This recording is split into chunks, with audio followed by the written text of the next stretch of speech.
नमस्कार, स्वागत है आप सभी का डे न्यूज में और मैं हूं तनु। खबरों की शुरुआत करने से पहले आइए एक नजर डालते हैं उन खबरों पर जो बनी है आज की सुर्खियां। जांच रिपोर्ट में मुजफ्फरपुर आई हॉस्पिटल की बड़ी लापरवाही आई सामने, स्वास्थ्य विभाग की टीम ने कराई एफआईआर दर्ज।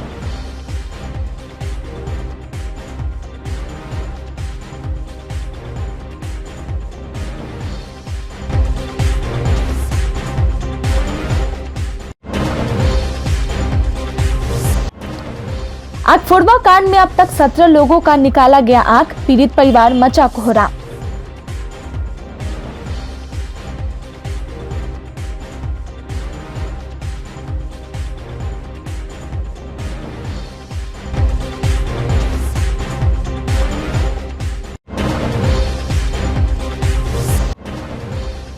और जारी है अतिक्रमण हटाओ अभियान, कलमबाग चौक से लेकर मारीपुर तक चला प्रशासनिक बुलडोजर।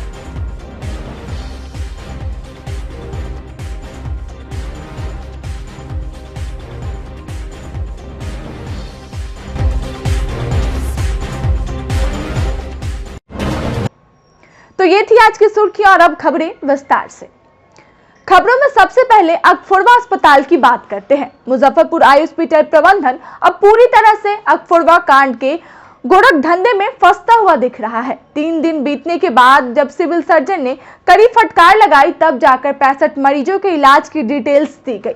इससे साफ पता लगता है कि फंडिंग के लालच में मरीजों की जान के साथ खिलवाड़ किया गया है। इधर पटना से आई राज्य स्तरीय टीम ने सीएस डॉक्टर विनय कुमार शर्मा के साथ बैठक की। टीम में शामिल वरीय अधिकारी डॉक्टर हर्षवर्धन ओझा ने इस पर कड़ी आपत्ति जताई कि आखिर 3 दिन तक क्यों आंकड़ों को दबा कर रखा गया। मरीजों को दी गई दवा से संतुष्ट दिखे। इसके बाद उन्होंने आई हॉस्पिटल पहुंचकर जायजा लिया। यहां सब कुछ बंद मिला। गार्ड से पूछताछ की, लेकिन उससे कोई जानकारी नहीं दी। इधर civil surgeon doctor Vinay Kumar Sharma के बयान पर ब्रह्मपुरा थाना में एफआईआर दर्ज कराई गई है। टाउन डीएसपी राम नरेश पासवान और थानेदार अनिल गुप्ता सदर अस्पताल पहुंचे, सिविल सर्जन से जानकारी ली। उसी आधार पर आवेदन तैयार कर एफआईआर दर्ज किया गया। इसमें पूरे अस्पताल प्रबंधन को आरोपी बनाया गया है। साथ ही जांच और ऑपरेशन में लापरवाही बरतने की बात बताई गई है। वहीं एसडीओ पूर्वी ज्ञान प्रकाश का कहना है कि जांच में सहयोग न करने और लापरवाही का मामला लगने के कारण अस्पताल को अगले आदेश तक के लिए सील कर दिया गया है। नहीं, एक्चुअली देखिए ये आंकड़ा तो देना था अस्पताल को और उसके असहयोग के कारण ही आज एफआईआर करने की नौबत आई है।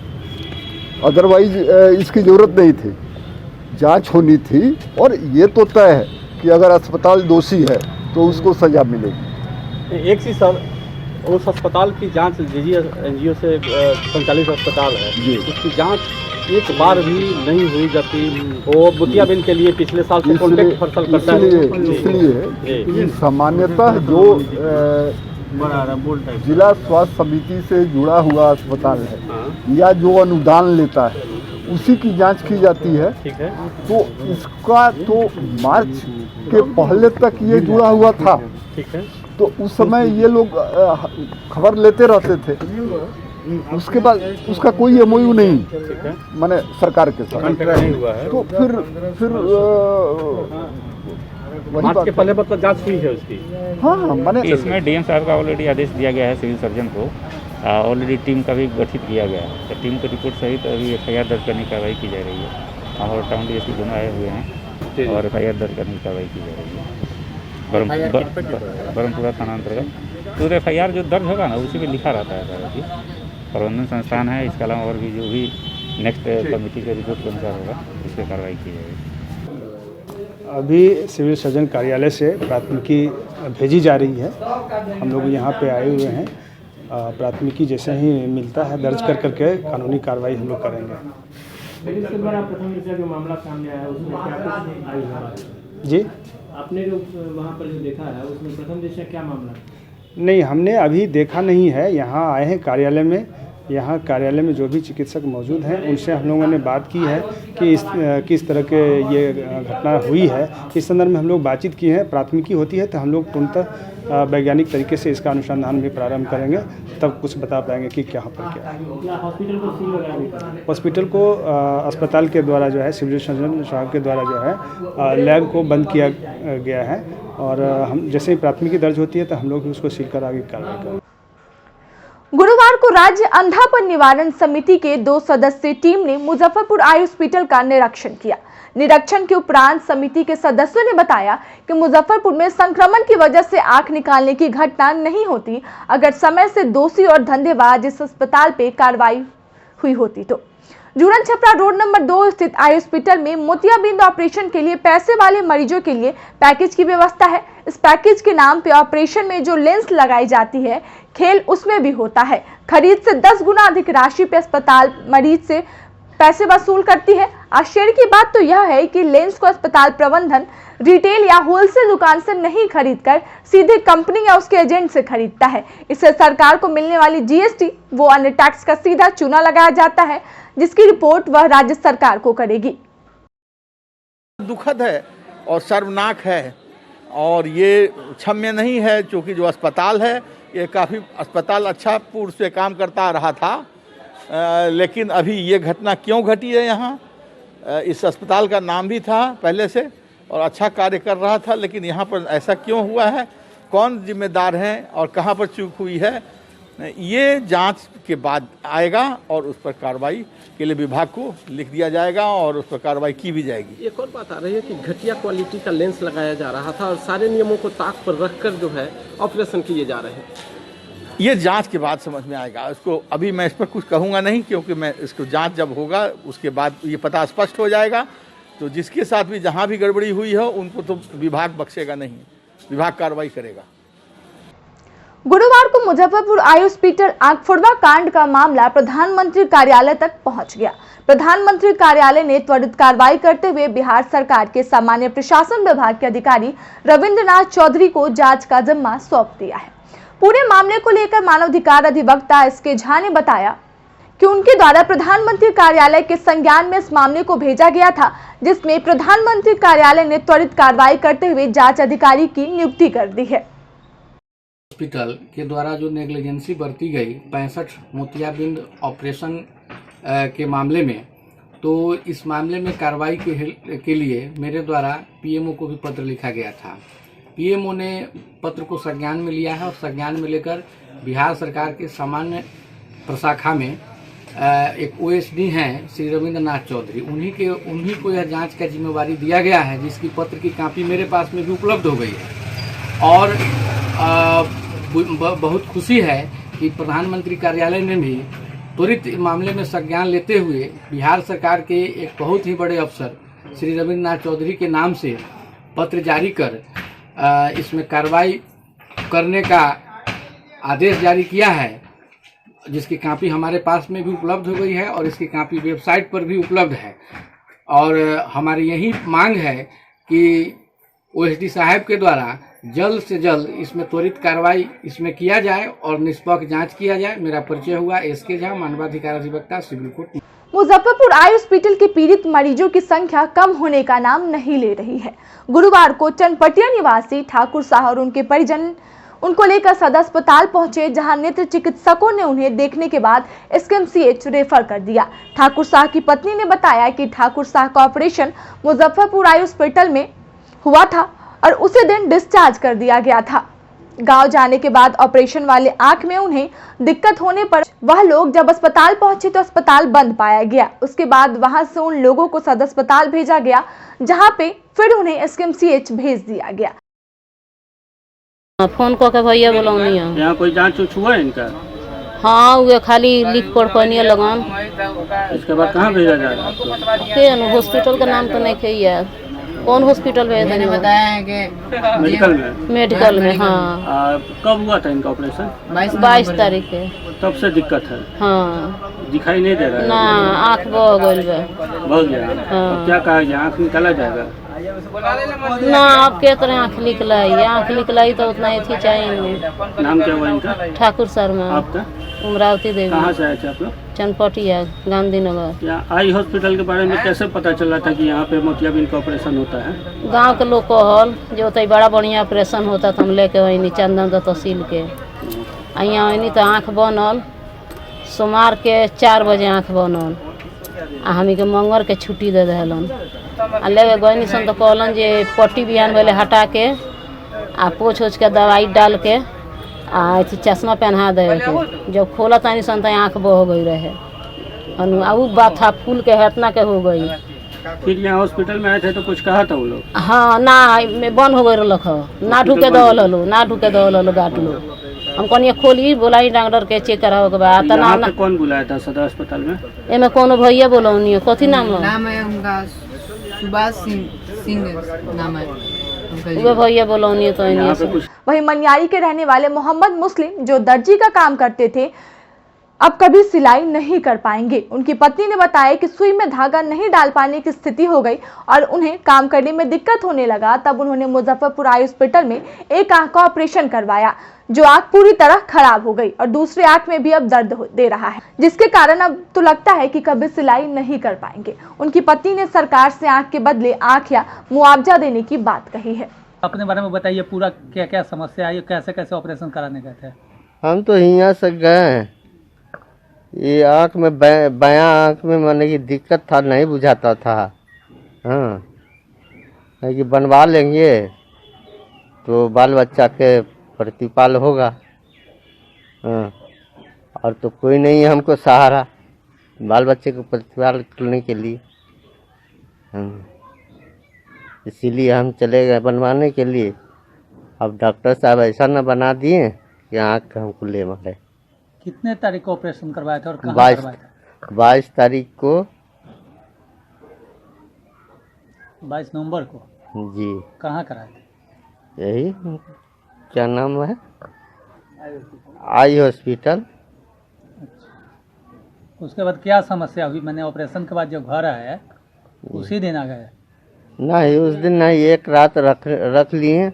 अच्छा। और कल सुबह मंगल के दिन वो ने हमको कहें कि आप चश्मा दे दिए, दवा दे दिए, कहें कि जाइए और बंडिश बांधे हुए भेजा दिए हैं।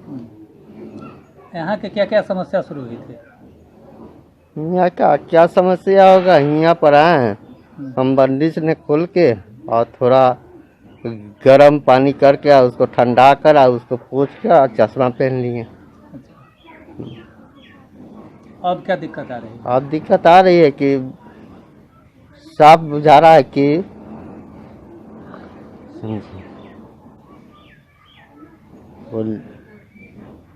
आंखें दम अजबी तरीका से लाली कटी नहीं रहा है, सब कुछ ये है, पीज मारने की आँख से बह रही है। इसके बाद गए हैं, दोबारा गए हैं वहाँ? हाँ गए हैं तो हॉस्पिटल बंद था। तो मिला नहीं? नहीं कोई नहीं मिला, एक डॉक्टर मिला तो उन्हें मेडिकल लिख दिए। वो कागज लेकर हम चले आए। कमाने वाला एक गो है। अच्छा। 3 जनी खाए वाला हाथी पर उनको बस्ता ना है, मजदूरी करते हैं तो खाते हैं। क्या कैसा समस्या शुरू हुआ था, अब क्या उपाय है आपके परिवार के आगे? अब हाँ तो वह आँख देख रहे हैं, आँख से बेचा अथी हो गया, बनवाया आँख चौपट हो गया। क्या खाएंगे, क्या रहेंगे, कैसे चलेगा परिवार हमको? क्या करते थे आपका हस्बैंड? सिलाई करता है। सिलाई करते थे? हाँ। क्या मांग करती हैं सरकार से? बोले ना क्या कहिए, हमरा आँख दो, खाना तो मजदूरी दो। संपत्ति व बेटी के मायके आने से नाराज एक बहू ने अपनी सास को जहर पिला दिया है। घटना मुजफ्फरपुर के तुर्की ओपी के सकरी सरिया इलाके की है।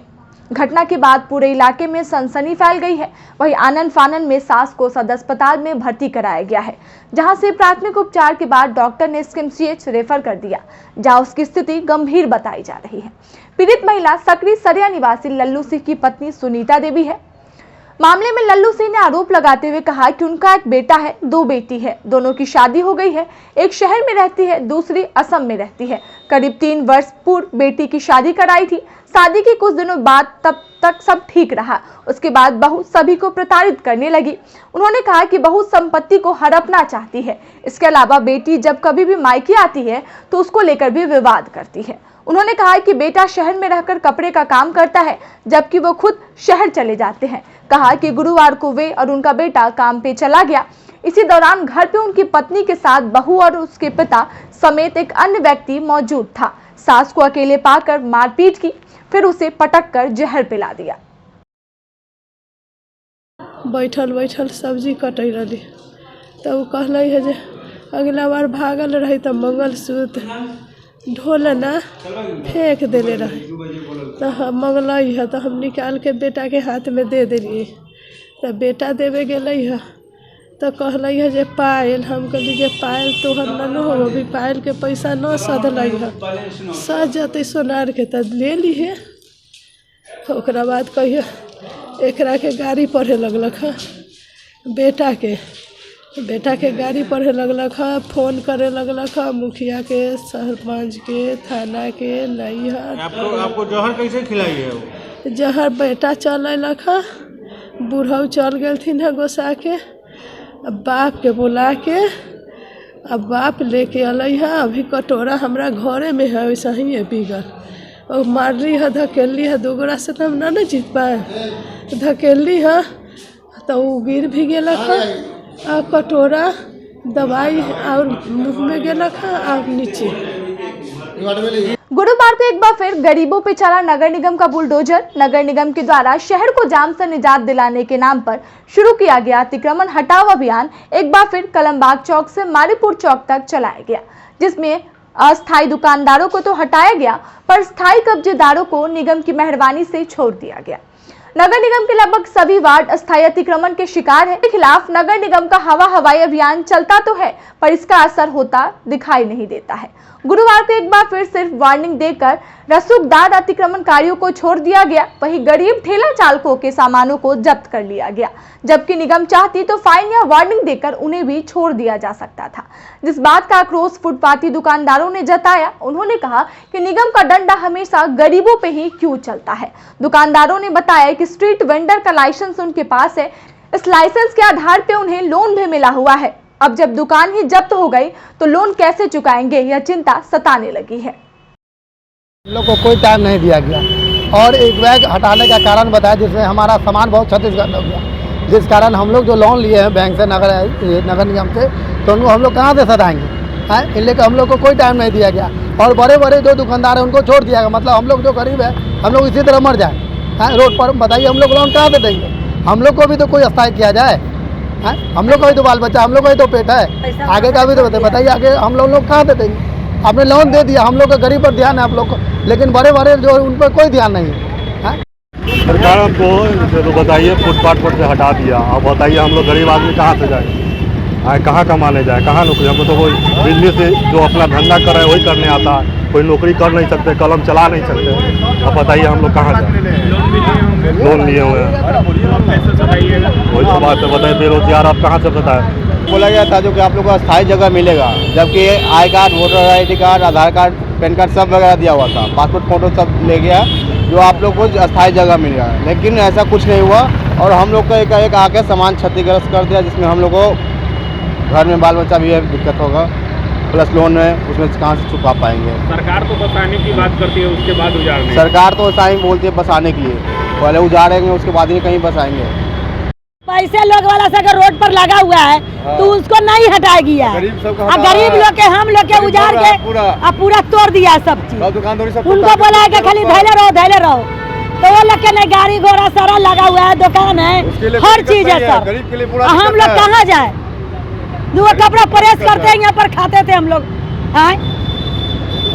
लोन भी लिए होंगे? लोन लिया हुआ 10,000 नगर निगम से। अब कैसे हम सधाएंगे हम सर, बताइए? अब कहाँ से देंगे? हम तो नहीं दे सकते हैं।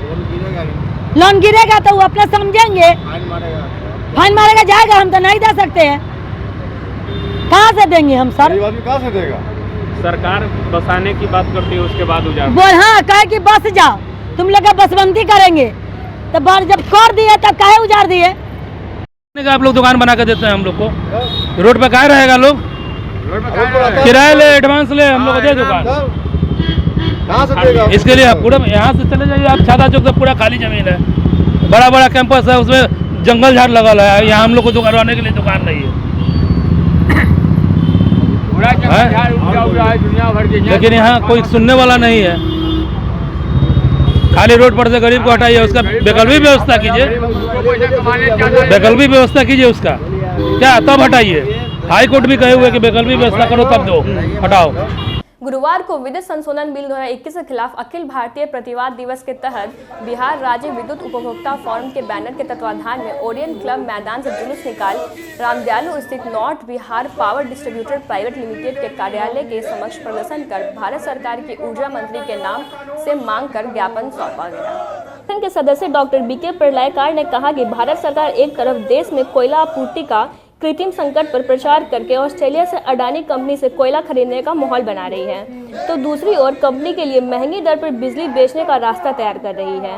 बिजली को निजी कंपनी को हाथ सौंपने और उनकी मनमानी लूट को कानूनी वैधता देने के लिए बिजली एक्ट 2003 और संशोधन बिल 2021 को पारित करने की दिशा में बढ़ रही है। इस कानून के पारित होते ही टैरिफ बढ़ने से बिजली महंगी हो जाएगी, जिसके खिलाफ प्रदर्शन कर रहे हैं।